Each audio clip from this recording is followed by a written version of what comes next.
En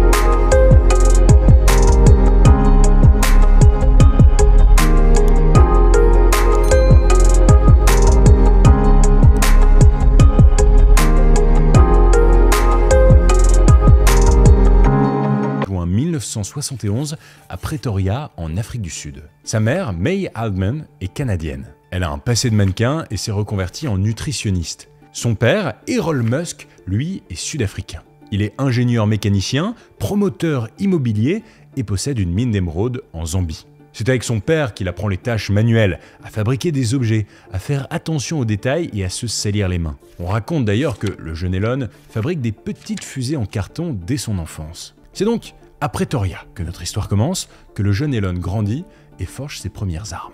Il faut bien dire qu'à l'école, Elon Musk n'est pas le meilleur élève. Il n'impressionne personne, il est même plutôt timide. Il n'est pas très sportif, assez rêveur, introverti. En fait, il est assez différent des autres enfants avec qui il grandit dans cette Afrique du Sud du début des années 80, en pleine apartheid. Pour rappel, depuis les années 50, s'est développée une politique de ségrégation ethnique dans le pays qui consiste à établir des zones spécialement réservées aux Blancs et d'autres spécialement réservées aux Noirs. Elon Musk grandit donc dans l'univers des Afrikaners, les Blancs d'Afrique du Sud qui élèvent souvent leurs enfants dans la violence et la dureté. Son caractère entre un peu en contradiction avec ce qu'on peut attendre d'un jeune garçon à l'époque, d'autant plus qu'il est atteint du syndrome d'Asperger, une forme d'autisme sans déficience intellectuelle ni retard de langage, comme il le révélera plus tard. I'm actually making history tonight as the first person with Asperger's to host SNL.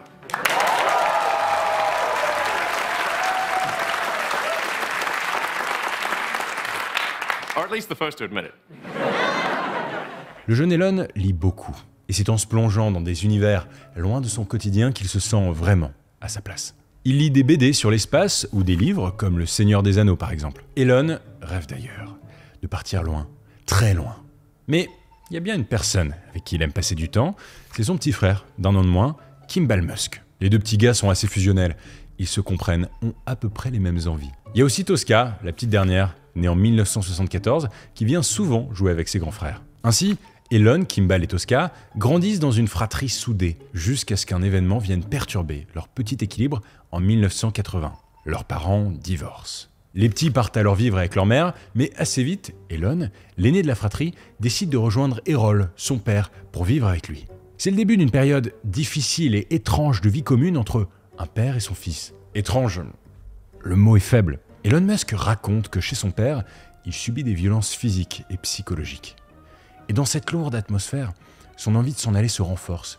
Il veut partir à l'aventure, découvrir des mondes encore inexplorés. Alors qu'il a 10 ans, Elon se promène avec son père dans un supermarché de Pretoria. Il déambule, sans trop savoir ce qu'il cherche, et entre, par hasard, dans un magasin de musique. Le petit Elon n'est pas trop intéressé par les disques et par les instruments, mais un tout autre objet, tout au fond de la pièce, retient son attention. Un ordinateur. Elon Musk se souvient encore du modèle, c'est un Commodore VIC-20. Voilà un monde à explorer. Rappelez-vous, nous sommes dans les années 1980, c'est le début de cette nouvelle technologie. Le jeune curieux se tourne vers son père, il lui faut absolument cet objet. Errol est moyennement chaud. Il ne comprend pas ce qu'un enfant de 10 ans peut bien avoir envie de faire avec un objet pareil et aussi compliqué. Mais après un caprice du jeune Elon, l'ordinateur est dans le caddie. Il faut bien comprendre qu'à l'époque, un ordinateur ressemble à un écran noir, avec des lignes de code. Pour l'utiliser, il faut apprendre à coder. Et pour ça, il faut engloutir des milliers de pages de manuels compliqués. Vous devinez la suite, à 10 ans, Elon Musk s'enferme dans sa chambre nuit et jour et entre dans le monde secret de l'informatique. Il est explorateur. 2 ans plus tard, il en sait suffisamment pour tenter sa chance. Le jeune Musk prend le téléphone de la maison et contacte un magazine informatique. Il veut leur envoyer un programme. Surpris par la voix d'enfant au bout du fil, le responsable du magazine hésite. Il croit d'abord à une blague, mais accepte la proposition. En échange de 500 $, Elon Musk, 12 ans, envoie son premier programme de 167 lignes de code à des professionnels. Et alors ce programme, c'est un jeu, après tout ce n'est encore qu'un enfant, un jeu qu'il a appelé Blastar, et qui est très inspiré du jeu à la mode de l'époque, Space Invader. Bon, le jeu n'est pas exceptionnel, mais sa réalisation reste une prouesse. Et les 500 $ en poche, Elon Musk ne court pas s'acheter des bonbons ou des baskets. Il sait qu'il a des progrès à faire et réinvestit tout cet argent dans du matériel informatique et dans des manuels. Il veut encore s'améliorer. Bon instinct. Elon Musk grandit, progresse, mais à 14 ans, en 1985, le petit génie est un peu en crise d'ado. Même s'il est épanoui dans sa chambre, ça ne s'arrange pas à l'école. Ses camarades continuent de se moquer de lui, de son esprit rêveur, ils le bousculent et l'appellent Muskrat. Comprenez le rat musqué en anglais. C'est pas très sympa comme surnom. Et à la maison, c'est pas mieux. L'ambiance y est lourde avec son père. Une seule solution, relire le guide du voyageur intergalactique de Douglas Adams. Il voyage, il rêve de ciel, d'espace et d'étoiles. En grandissant, Elon Musk a une nouvelle idée, ouvrir une salle d'arcade avec son frère Kimball et ses cousins. Encore une fois, ils font seuls, ils s'occupent de tout. Il trouve un local, un bail commercial, des fournisseurs, mais il a 16 ans 16 ans. Il est peut-être allé un peu vite. Et pour valider le projet, il faut la signature d'un adulte. Et ni son père ni son oncle n'est partant pour le suivre. Leur projet d'entreprise tombe à l'eau. Et à la fin de son adolescence, une nouvelle idée lui trotte dans la tête, partir aux États-Unis. Elon Musk veut vivre son propre rêve américain. En fait, il ne se sent pas à sa place en Afrique du Sud, qu'il trouve trop fermée, trop violente. Ah, l'Amérique, celle qui a conquis l'espace, la Lune, celle où tout est possible, voilà son nouvel objectif. Et ça tombe bien, puisque, un peu avant ses 18 ans, il est censé être appelé par le gouvernement sud-africain pour faire son service militaire. Mais au même moment, une nouvelle loi passe, les ressortissants canadiens d'Afrique du Sud peuvent transmettre leur nationalité à leurs enfants. Le jeune Elon saute sur l'occasion. Rappelez-vous, sa mère est canadienne, mais lui, pas encore. Alors, ni une ni deux, il fait toutes les démarches pour devenir canadien, sans regret. Il prépare sa valise, quelques polos, quelques romans, des manuels, son ordinateur évidemment. Elon Musk saute dans un avion, direction Montréal. Enfin, il s'en va. Nous sommes en 1988, le voilà arrivé sur le sol canadien. Pas le même climat, mais c'est pas grave, c'est l'aventure. Dans la poche de son manteau, un papier avec l'adresse d'un oncle. Elon s'y rend et trouve une maison vide. L'oncle a déménagé. Le voilà seul dans Montréal. Il marche direction une auberge de jeunesse. Il n'a pas de projet particulier. Il est libre. Après tout, il a du temps devant lui. Ainsi, il vadrouille dans le Québec pendant 1 an. Il fait des petits boulots, pas bien payés. Il transporte des sacs de grains, il nettoie des chaudières. Et pendant ce temps, en Afrique du Sud, son père n'en pense pas moins. Il trouve qu'Elon est un fuyard et coupe son argent de poche. Assez vite, Elon Musk veut reprendre les études. Après une année de césure et de balade, il quitte Montréal pour Kingston, direction l'université de Queens. Il y étudie pendant 3 ans, et en parallèle, il commence à travailler dans le domaine de l'informatique pour payer ses études. Il aime cette période. En plus, Kimball, son frère, l'a rejoint au Canada pour étudier. Nous arrivons en 1992. Elon Musk a fini ses 3 ans d'études et veut désormais pleinement vivre son rêve américain. Alors, il refait sa valise et part vers l'université de Pennsylvanie pour étudier la physique et l'économie pendant 3 ans encore. Pendant ses études aux États-Unis, Musk a bien changé. Maintenant, il est plus à l'aise, il est bon élève et a des amis. En 1995, après 3 années en Pennsylvanie bien réussies, Elon Musk obtient une bourse pour entamer un doctorat en physique énergétique à la prestigieuse université de Stanford, au sud de San Francisco. Une belle aventure l'attend. Rendez-vous compte, c'est l'une des meilleures universités au monde. Elon Musk fait donc sa rentrée à Stanford, il y retourne le lendemain, et c'est tout. C'est tout ? Il n'y sera resté que 2 jours. Il le sent, quelque chose de grand se prépare. Il a un rêve secret, utiliser l'explosion d'Internet pour monter sa première entreprise. Nous sommes en 1995, Elon Musk débarque dans le monde des affaires et il en est convaincu, Internet va changer le monde.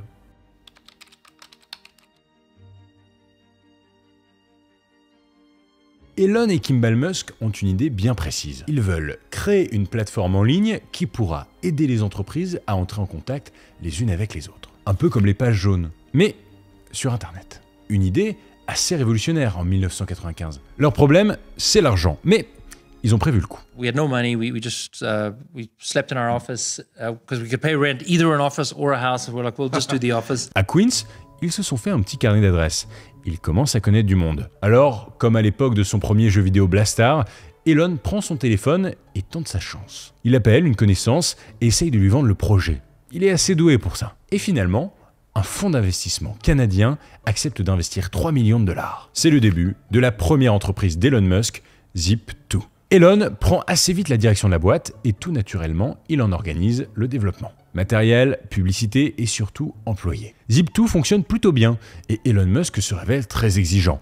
On dit même un peu tyrannique avec ses équipes. En fait, celui qui explique encore le mieux cette période, c'est son frère Kimball. Depuis tout petit, Elon travaille d'une manière assez hors norme, il faut le dire. Il a dévoré les manuels de code, il lit 2 livres par jour et apprend par cœur une encyclopédie. Kimball confie que son grand frère avait un côté monsieur je sais tout, un peu insupportable. Cette quantité de travail qu'il s'impose à lui-même, il l'exige aussi de ses collaborateurs. Le rythme est effréné, c'est dur, mais ça marche. 4 ans plus tard, en 1999, Elon et Kimball Musk ont bien développé Zip2. Une entreprise informatique propose de les racheter pour 310 millions de dollars. Évidemment, c'est surtout le fonds d'investissement canadien qui empoche, mais Elon Musk prend 15 millions de dollars en passant, confortable à 28 ans. Ici encore, son état d'esprit n'a pas trop changé depuis l'époque de Blastar. Pour l'instant, pas question de se payer des voitures de luxe, il faut tout réinvestir très vite. Utiliser la technologie, changer le monde. En devenant millionnaire, Elon Musk a étrangement beaucoup plus de contacts avec son banquier, mais il trouve que les virements bancaires sont longs et ringards. Alors, il imagine un nouveau concept. Il veut créer une banque en ligne.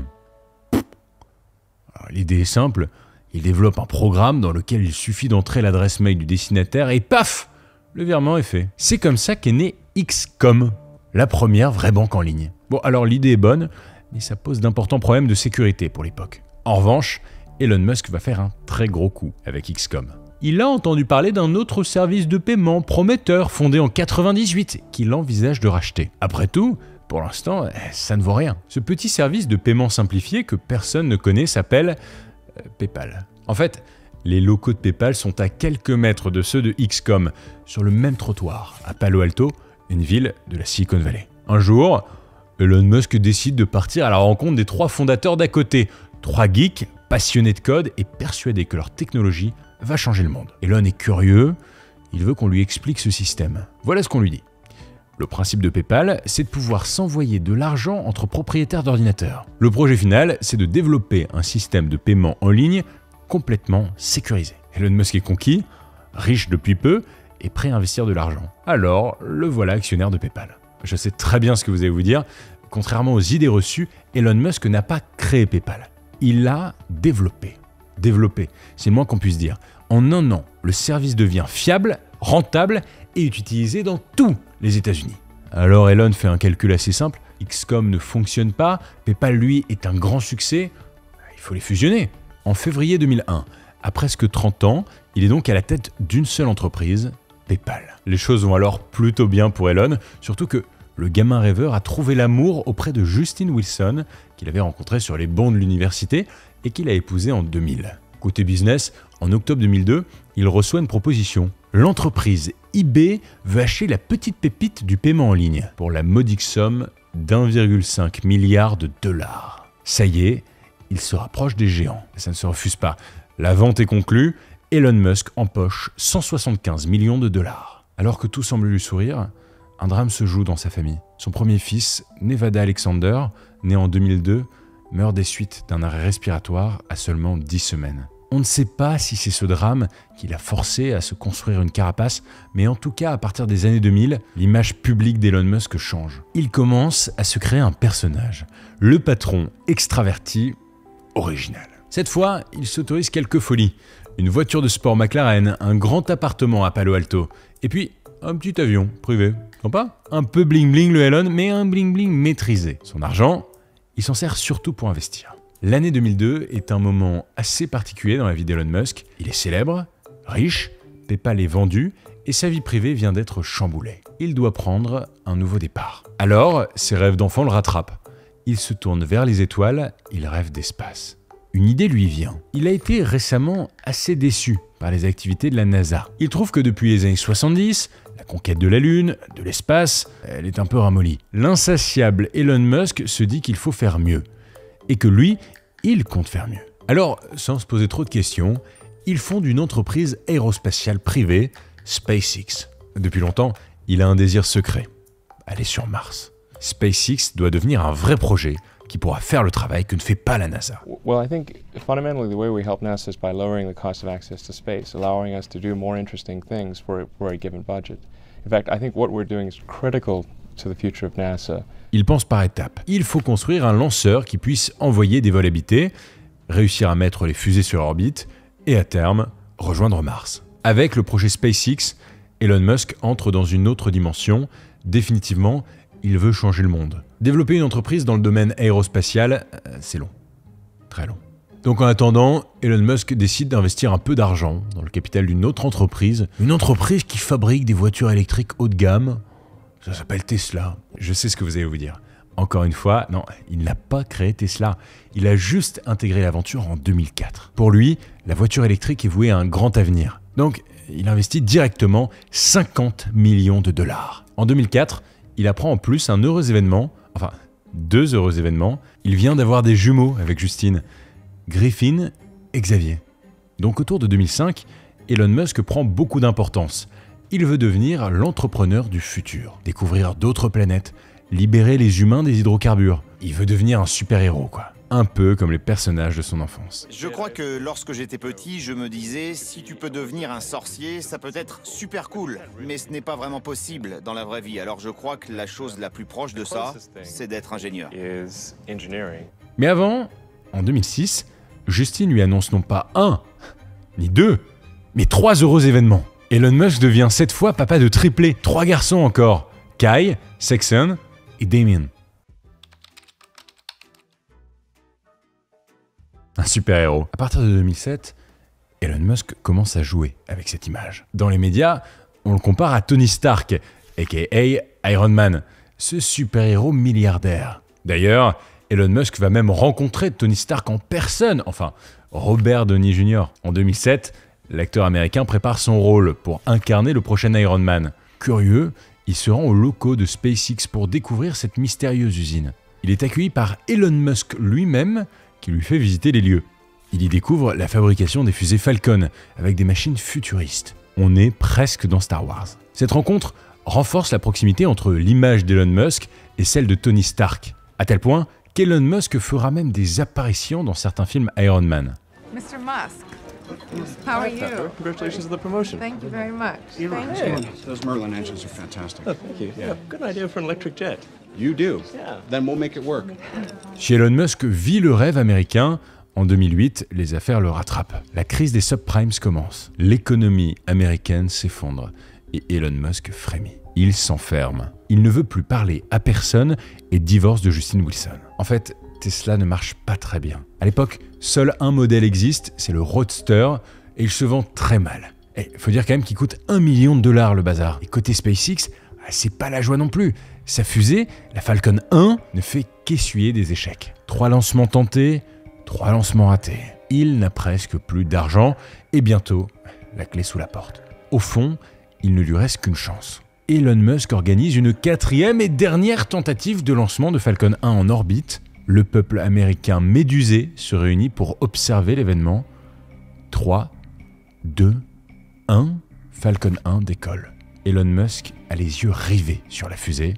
5, 4, 3, 2, 1, 0. We're in stage We have 1. liftoff indication. We have liftoff.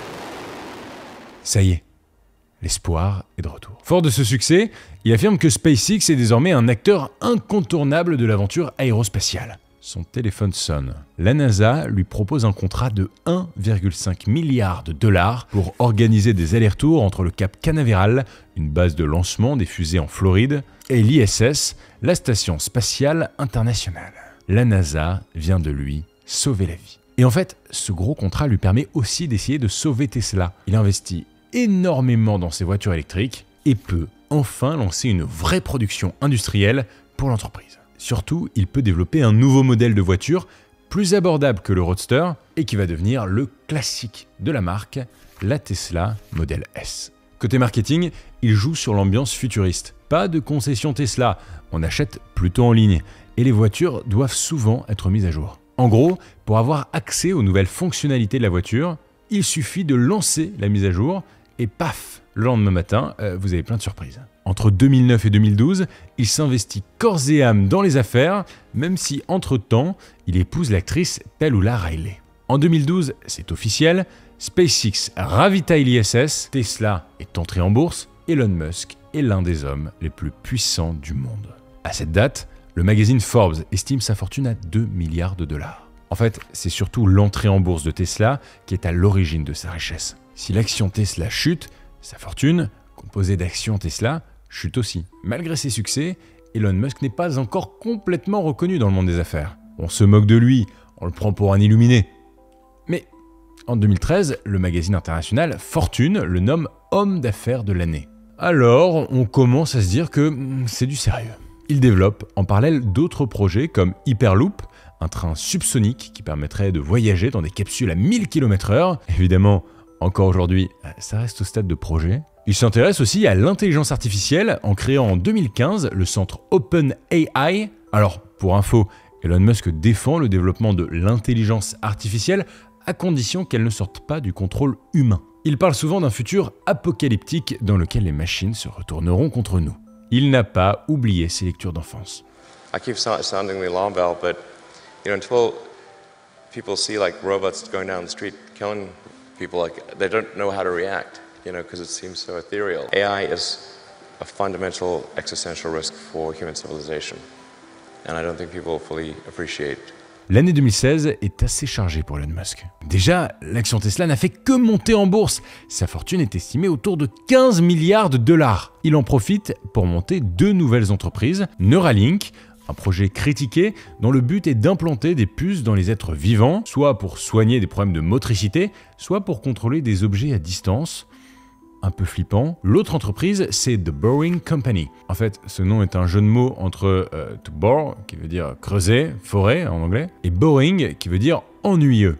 Et avec cette boîte, il travaille sur ses idées les plus folles. Tunnel de circulation sans limite de vitesse sous les grandes villes, et même un lance-flamme avec lequel il s'affiche sur les réseaux. Nouvelle polémique pour l'entrepreneur loufoque. Pour l'anecdote, il appelle l'objet le « pas un lance-flamme ». Petite provoque à la sauce Musk. En 2016, alors qu'il est toujours resté loin de la politique, Elon Musk se rapproche de Donald Trump qui est en campagne. Il joue auprès de lui un peu son rôle de conseiller tech. En fait, les deux hommes ont plusieurs points communs. Ils sont hommes d'affaires, ultra riches, ils sont provocateurs et ils sont hyper actifs sur Twitter. Cependant, Musk s'éloigne de Donald Trump quand celui-ci remet en cause l'accord de Paris sur le climat. Elon Musk tient à son image de protecteur de la planète. À la fin de l'année, il signe son 2e divorce avec Tallulah Riley, avec qui il a été marié de 2010 à 2012, puis de 2013 à 2016. Après ce divorce, il commence à entretenir une relation avec une nouvelle femme que vous devez sûrement connaître maintenant, l'actrice américaine Amber Heard, l'ex-femme de Johnny Depp. Bon, ça n'a pas duré très longtemps entre eux, mais je trouvais ça marrant de vous le dire. En 2018, Elon Musk a donc 47 ans, il est la star des hommes d'affaires. Tous les shows de Tesla sont de grandes kermesses, et ce malgré quelques échecs. Franz, could you try to break this glass, please?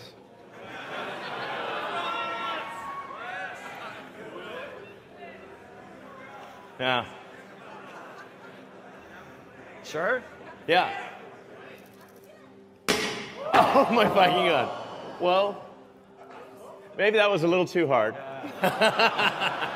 Elon Musk se fait également remarquer alors qu'il est invité sur le plateau du célèbre podcasteur américain Joe Rogan et qu'il fume du cannabis. En plein direct. Alors, vous vous en doutez, ça avait fait pas mal polémique. Cette même année, sa relation avec la chanteuse canadienne Claire Boucher, dite Grimes, est dévoilée. 2 ans plus tard, en mai 2020, le couple accueille un heureux événement. Cette fois, un seul. Et devinez quoi? C'est encore un garçon. Et je sais pas si vous êtes prêts pour le prénom donné au gamin, mais le prénom du petit va être une nouvelle polémique mondiale. XAEA12. Surnommé X, un nom de code. Elon Musk est bien d'une autre planète. Nous sommes alors en 2020, SpaceX est suffisamment développé pour devenir le partenaire numéro 1 de la NASA. À ce moment, il est le 8e homme le plus riche du monde, avec 72 milliards de dollars. Son épopée continue. Au début de l'année 2021, la bourse s'envole. Elon Musk a 49 ans et il devient officiellement l'homme le plus riche du monde. 190 milliards de dollars. Sa seule réaction sur Twitter, ça fait bizarre. Bon, au boulot. Alors c'est quoi les petits plaisirs quand on est l'homme le plus riche du monde? On achète quoi? Eh bien je vais vous le dire, le 14 avril 2022, Elon Musk annonce avoir envie de racheter Twitter. Rien que ça. Au moment où je tourne cet épisode, l'opération à 44 milliards de dollars n'est pas encore complètement bouclée. Elon Musk a annoncé que son objectif principal était de sauver la liberté d'expression car Twitter, selon lui, est la place publique numérique où sont débattues des questions vitales pour l'avenir de l'humanité. Bon, et ça n'arrive quasiment jamais, mais la situation a changé depuis le tournage de l'épisode. Elon Musk ne veut plus racheter Twitter. Selon lui, l'entreprise n'a pas fourni toutes les informations demandées lors de ce rachat. notamment concernant le nombre de comptes inauthentiques actifs sur le réseau. Vous savez, sur chaque plateforme, il y a des bots qui font un peu gonfler le nombre d'utilisateurs. Bon bah ici, Musk aimerait savoir combien. À l'heure où je tourne cet erratum, ça vient de tomber, Twitter a attaqué en justice Elon Musk et le procès aura lieu en octobre. Affaire à suivre, fin de cet aparté et on retourne au studio. Le rachat de Twitter n'est pas la seule grande annonce qu'Elon Musk fait en 2022. Cette même année, le couple semi-séparé annonce la naissance d'un nouvel enfant. Une fille cette fois, la première des 8 enfants du milliardaire, née quelques mois auparavant, en décembre 2021, d'une mère porteuse et prénommée Exadarque Sidéral, surnommée Y. Alors jusqu'où ira l'homme le plus riche du monde? Entre tourisme spatial, transport électrique, transport supersonique, il divise. Certains